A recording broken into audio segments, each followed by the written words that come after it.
സുഖിക്കുന്ന സന്തോഷം കണ്ട് അച്ഛന്മാരെ അസൂയയിലായിരിക്കുമ്പോഴാണ് സാറ് നമുക്ക് ഇങ്ങനെ വാഗ്ദാനം വെച്ചത്. അത് 15 കോടിയുടെ കെട്ടിടമാണെങ്കിൽ ഇത് 20 കോടിയിലാണ്. ദൈവത്തിനോട് മാത്രമേ പ്രാർത്ഥിക്കാൻ പാടുള്ളൂ. ദൈവത്തിനോടാണ് അല്ല, എന്നെ നോക്കിക്കൊണ്ട് പ്രാർത്ഥിക്കണം. ഭക്ഷണം ശരിക്കും കൊടുക്കുന്നുണ്ടല്ലോ, വസ്ത്രം കൊടുക്കുന്നുണ്ടല്ലോ, ആരുടെ കയ്യിൽ നിന്നും കാശൊന്നും മേടിക്കുന്നില്ലല്ലോ എന്നും കൂടി ഞാൻ ചോദിക്കാറുണ്ട്.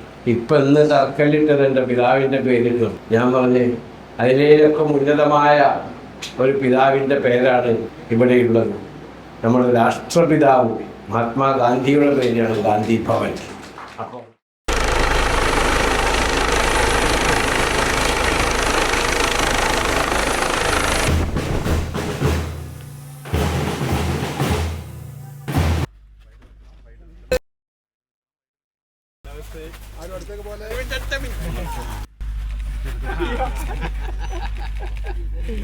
അല്ലെങ്കിൽ ഒന്നും ഞാനിവിടെ ഉണ്ട്, എനിക്ക് മാത്രം ഇട്ടാൽ മതിയല്ലോ.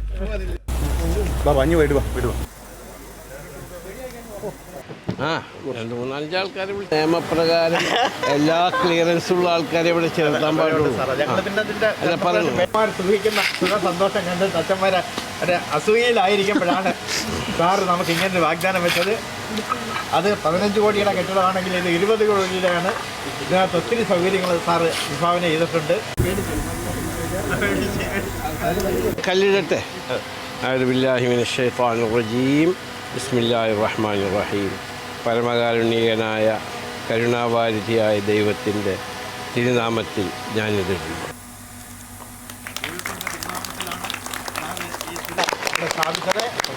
എല്ലാ ദൈവാനുഗ്രഹങ്ങളും നമ്മുടെ ഉണ്ടാവും.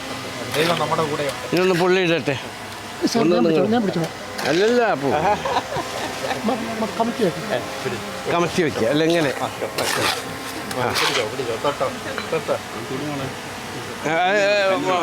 സിമൻ്റ് ഇടട്ടെ.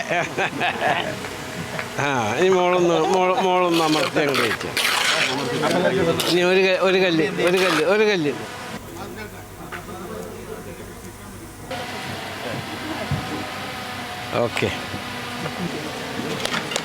ഓക്കെ. സിമൻ്റ് ശരിയല്ലെങ്കിൽ ഇത് പിന്നെ വിട്ടുപോകും.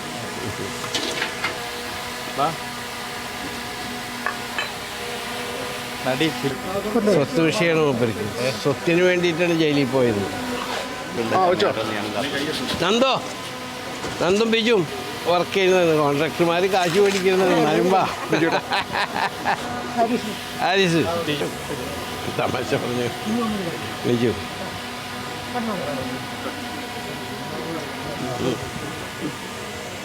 ജോയോടെ ഒന്ന്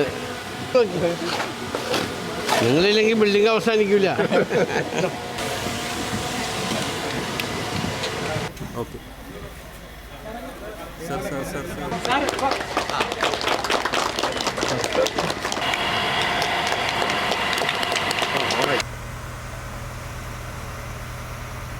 സ്റ്റാർട്ട് ചെയ്യട്ടെ.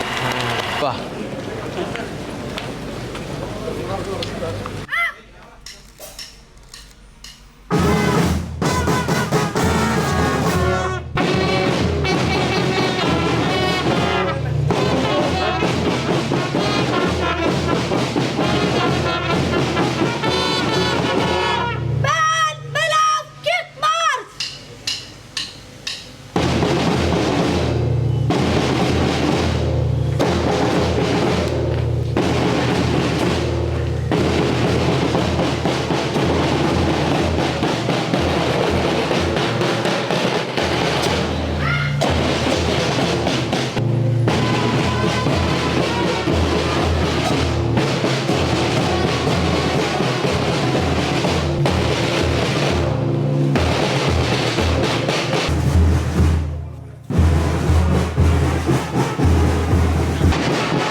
നല്ല നൃത്തം ചെയ്യും.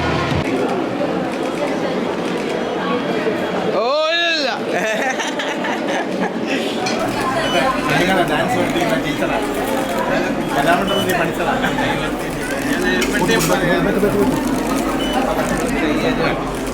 ഏറ്റവും ചെയ്യാൻ പറ്റാവുന്ന വേറെ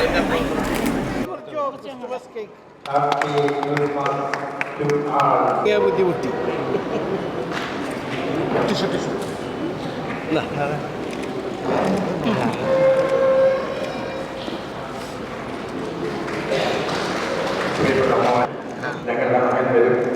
എവിടെ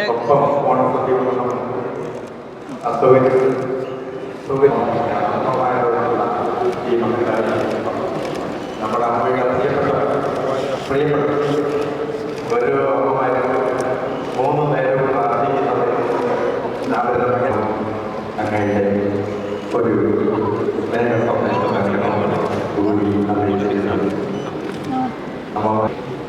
ഒരു ദേഷ്യം പിടിച്ചിരിക്കുന്നേ.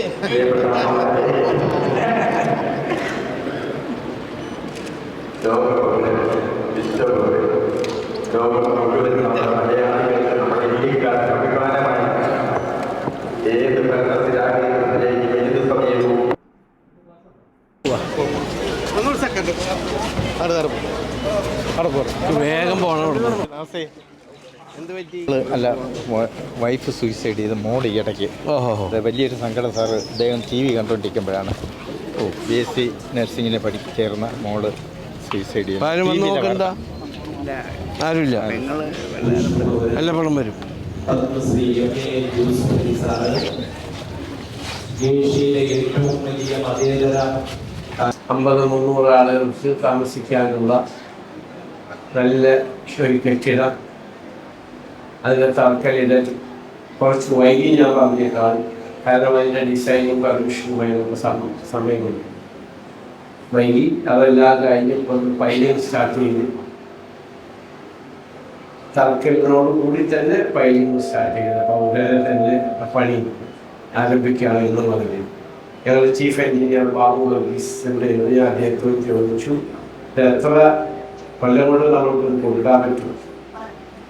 6 മാസം പൈലിംഗ്, 6 മാസം പൈലിംഗ്,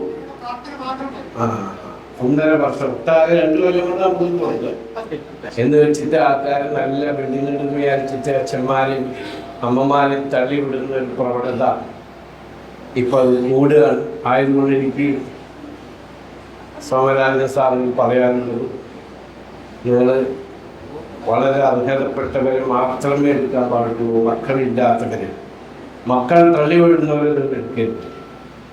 അവർക്ക് ദൈവത്തിൻ്റെ ശാപം ഉണ്ടാകുമെന്ന് ഞാൻ പറയുന്നത് ക്ഷമിക്കാൻ പറ്റും. പക്ഷേ കഴിയുന്നതും ആരും അമ്മമാരെയും അച്ഛന്മാരെയും തള്ളിവിടരുത്, അവരെ ദുഃഖം അനുഭവിപ്പിക്കരുത്. അവർക്കിവിടെ വന്നാൽ സന്തോഷമാണ് എന്ന് വെച്ചിട്ട് നിങ്ങൾ ശുശ്രൂഷിക്കേണ്ടവരെ നിങ്ങൾ ശുശ്രൂഷിക്കുക.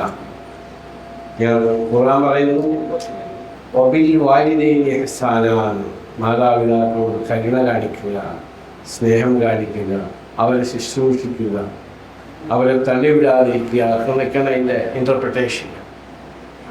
ഇത് മാതാപിതാ ഗുരു ദൈവേ എന്നാണ് ഹൈന്ദവ സഹോദരന്മാരും സഹോദരികളും പഠിക്കുന്നത്. അതിൻ്റെ കഥകളുണ്ട്.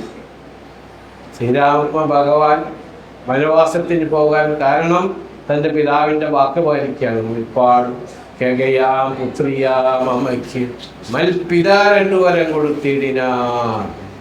എൻ്റെ പിതാവ് വരം കൊടുത്ത കാര്യം ഞാൻ കാട്ടിലേക്ക് പോകണം. അത് ഭഗവാൻ ശ്രീരാമൻ പറയുന്നത്. അതാണ് വനവാസത്തിന് പോകാൻ കാരണം. തൻ്റെ പിതാവായ സൂര്യഭഗവാൻ കൊടുത്ത കവചകുണ്ഡലങ്ങൾ തൻ്റെ മാതാവായ കുന്തിദേവിക്ക് അയച്ചു കൊടുത്തുകൊണ്ട് മരണത്തെ നേരിട്ടതാണ് കർണൻ. അതൊക്കെ ഹിന്ദു പുരാണങ്ങളിൽ, ഹിന്ദു ആചാരങ്ങളിൽ, ഭഗവത്ഗീതയിൽ, രാമായണത്തിലൊക്കെ പറഞ്ഞു. അപ്പോൾ ഖുർആനിൽ പറഞ്ഞു, രാമായണത്തിലും ഗീതയിലും പറഞ്ഞു, ബൈബിളിലും പറഞ്ഞു, നിങ്ങൾ മാതാപിതാക്കളെ സ്നേഹിക്കുകയും ബഹുമാനിക്കുകയും ശുശ്രൂഷിക്കുകയും ചെയ്യും. അതില്ലാതെ തള്ളിവിടുന്ന പ്രവണത അതും കേരളത്തിൽ വർദ്ധിക്കാതിരിക്കട്ടെ, അവർക്ക് ദൈവത്തിൻ്റെ ശാപമില്ലാതിരിക്കട്ടെ എന്ന് കൂടി പ്രാർത്ഥിക്കുക. ഈ ബിൽഡിംഗ് വളരെ സന്തോഷകരമായി പൂർത്തിയാക്കി ഇവിടെ ബുദ്ധിമുട്ടി ജീവിക്കുന്ന ഇവർ സമാധാനപരമായി ജീവിക്കാനുള്ള സാഹചര്യം ഉണ്ടാകാൻ ദൈവം അവരെ അനുഗ്രഹിക്കട്ടെ. അവർക്ക് ആരോഗ്യത്തോടു കൂടി ആയുസ്, ആ ബിൽഡിങ്ങിൽ താമസിക്കാനുള്ള ആരോഗ്യത്തോടു കൂടി ആയുസ് ദൈവം കൊടുക്കട്ടെ എന്നുകൂടി പ്രാർത്ഥിക്കുകയാണ്. ഇവിടെ സോമനാഥൻ സാറിനോട് ഇടക്കിടക്ക് ഞാൻ വിളിച്ച് ചോദിക്കാറുള്ളത് ബുദ്ധിമുട്ടില്ലല്ലോ, വിഷമില്ലല്ലോ, ഭക്ഷണം ശരിക്കും കൊടുക്കുന്നുണ്ടല്ലോ, വസ്ത്രം കൊടുക്കുന്നുണ്ടല്ലോ, ആരുടെ കയ്യിൽ നിന്നും നിങ്ങൾ കാശൊന്നും മേടിക്കുന്നില്ലല്ലോ എന്നും കൂടി ഞാൻ ചോദിക്കാറുണ്ട്. അദ്ദേഹം പറഞ്ഞ കഴിയുന്നില്ല, അല്ലല്ല ഇല്ല എന്ന് അദ്ദേഹം പറയാറുണ്ട്. പിന്നെ അദ്ദേഹം എനിക്ക് എഴുതി ഇപ്പോൾ ഈ അമ്മമാരുടെ ബിൽഡിങ്ങിൽ എൻ്റെ മാതാവിൻ്റെ പേരിടണം, അതുകൂടാതെ ഇപ്പം ഇന്ന് തറക്കല്ലിട്ടത് എൻ്റെ പിതാവിൻ്റെ പേരിടണം. ഞാൻ പറഞ്ഞ് അതിലേലൊക്കെ ഉന്നതമായ ഒരു പിതാവിൻ്റെ പേരാണ് ഇവിടെയുള്ളത്. നമ്മുടെ രാഷ്ട്രപിതാവ് മഹാത്മാഗാന്ധിയുടെ പേരാണ് ഗാന്ധി ഭവൻ. അപ്പോൾ ആ ഗാന്ധി ഭവൻ്റെ പേര് തന്നെ മതി. എൻ്റെ മാതാവിനേക്കാളും എൻ്റെ പിതാവിനേക്കാളും പേരിനേക്കാളും ഗാന്ധി ഭവൻ, മഹാത്മാഗാന്ധി നമ്മൾക്ക് രാജ്യത്തിന് സ്വാതന്ത്ര്യം കിട്ടാൻ വേണ്ടി മുന്നിട്ടിറങ്ങിയ മഹാത്മാഗാന്ധിയുടെ പേരിലാണ് ഗാന്ധി ഭവൻ.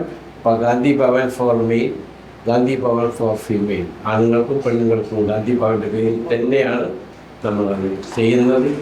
പേര് ആരുടെ പേര് ആവശ്യമില്ല. നമ്മൾക്ക് ആവശ്യം പ്രാർത്ഥനയാണ്, ദൈവത്തിൻ്റെ കരുണയാണ് നമ്മൾക്ക് ആവശ്യം. അതിനുവേണ്ടി നിങ്ങൾ എനിക്കും എൻ്റെ മാതാപിതാക്കളിന് വേണ്ടി പ്രാർത്ഥിക്കും, ഈ നമ്മുടെ രാജ്യത്തിന് വേണ്ടി പ്രാർത്ഥിക്കും. ഈ പണി വേഗം തന്നെ അവസാനിപ്പിക്കാൻ എൻ്റെ ചീഫ് എഞ്ചിനീയർ, ഞങ്ങളുടെ ചീഫ് എഞ്ചിനീയർ പ്രായം ചെറുതായിക്കൊണ്ടിരിക്കുന്ന എൻ്റെ ബാബു വർഗീസ് സാറിനും ഉടൻ സാധിക്കട്ടെ എന്ന് പ്രാർത്ഥിക്കുന്നു. ഇവർ സോമനാഥൻ സാറും അദ്ദേഹത്തിൻ്റെ കുടുംബവും മക്കളും പേരക്കുട്ടികളൊക്കെ ഇതിനു വേണ്ടി ഡെഡിക്കേറ്റഡ് ആയിട്ട് ചെയ്തു. അവരെയും ദൈവം അനുഗ്രഹിക്കട്ടെ. അവർക്ക് എന്താവശ്യം കഴിഞ്ഞാൽ എപ്പോഴും എന്നെ വിളിച്ചാൽ അത് തയ്യാറാണ്. കാരണം ഇത് വലിയൊരു ഓർഗനൈസേഷനാണ്. ഈ ഓർഗനൈസേഷൻ നടത്തിക്കൊണ്ടു പോകാന്ന് പറഞ്ഞാൽ എളുപ്പമില്ല. എത്ര ജോലിക്കാരുണ്ട്? 250 ജോലിക്കാരെ വെച്ച് നിങ്ങളെ ശുശ്രൂഷിച്ച് കൊണ്ടു നടക്കുക എന്നത് ചെറിയൊരു കാര്യമല്ല. അദ്ദേഹത്തിന് ആ മനസ്സ്, ആ പ്രവർത്തനശേഷി, ആ ഡെഡിക്കേഷൻ ഉള്ളത് കൊണ്ടാണ് അദ്ദേഹം അത് ചെയ്യുന്നത്. അതിനുള്ള പ്രാപ്തി അദ്ദേഹത്തിൻ്റെ മക്കളും ഉണ്ട്.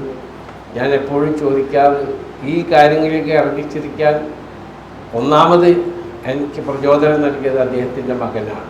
കാരണം അദ്ദേഹത്തിന് ശേഷവും അദ്ദേഹത്തിൻ്റെ മകൻ ഇത് ഏറ്റെടുക്കുമല്ലോ, അപ്പോൾ ഇവരൊന്നും ബുദ്ധിമുട്ടില്ലല്ലോ എന്നാണ് ഞാൻ ചിന്തിച്ചത്. അത് എല്ലാവരും മരണത്തെപ്പറ്റി സംസാരിക്കാതെ ജീവിതത്തെപ്പറ്റി സംസാരിച്ചിട്ട് കാര്യമില്ല. ആദ്യം മരണത്തെപ്പറ്റി സംസാരിക്കും. നമ്മളെല്ലാവരും മരിച്ചു പോകുന്നവരാണ്. അപ്പോൾ എൻ്റെ അടുത്തത് എന്താണ് എന്ന് കൂടി ചിന്തിക്കേണ്ടത്. അത് അദ്ദേഹം ചിന്തിച്ച് മകൻ വളരെ നല്ല നിലയിൽ നടത്തുന്നു. അദ്ദേഹത്തിനും കുടുംബത്തിനും മക്കൾക്കും ദൈവത്തിൻ്റെ എല്ലാ അനുഗ്രഹങ്ങളും ഉണ്ടാകട്ടെ എന്ന് പ്രാർത്ഥിച്ചു. ഇത് പ്രാർത്ഥന ഹാളല്ലേ? അപ്പം എൻ്റെ ഫോട്ടോ എടുത്ത് മാറ്റണം. പ്രാർത്ഥന ദൈവത്തോടെയാണ്. ദൈവത്തിനോട് മാത്രമേ പ്രാർത്ഥിക്കാൻ പാടുള്ളൂ. ദൈവത്തിനോടാണ്. അല്ല, എന്നെ നോക്കിക്കൊണ്ട് പ്രാർത്ഥിക്കണ്ട. അപ്പോൾ ആയതുകൊണ്ട് ദയവ് ചെയ്ത് എനിക്ക് എടുത്തു മാറ്റുക. എന്നിട്ട് ആരൊക്കെ ദൈവത്തിൻ്റെ പ്രാർത്ഥനയ്ക്ക് വേണ്ടി ദൈവത്തിൻ്റെ ചിത്രങ്ങൾ ഇവിടെ അല്ല, അത് മൂന്നും വെച്ചോ. ചിത്രങ്ങളില്ല. ചിത്രങ്ങളില്ലെങ്കിൽ ദൈവം മനസ്സിലാണ് ദൈവം, ഇൻവിസിബിൾ. ഫോട്ടോ എടുത്ത് മാറ്റണം. Thank you. എപ്പോഴും പ്രാർത്ഥിക്കുന്നത് എവിടെ മോൻ? ഈ ഫോട്ടോ എടുത്ത് മാറ്റണം. അത് നോക്കി പ്രാർത്ഥിക്കരുത്. എന്നെ നിങ്ങൾ മലയാളത്തിൽ കുറ്റക്കാരനാക്കി ദൈവത്തിൻ്റെ മുന്നിൽ. മനസ്സിലായില്ലേ? നമ്മളും നിങ്ങളൊക്കെ ദൈവത്തിൻ്റെ അടിമകളാണ്. ദൈവത്തിൻ്റെ അടിമകളാണ്, ആഭിചകളാണ്.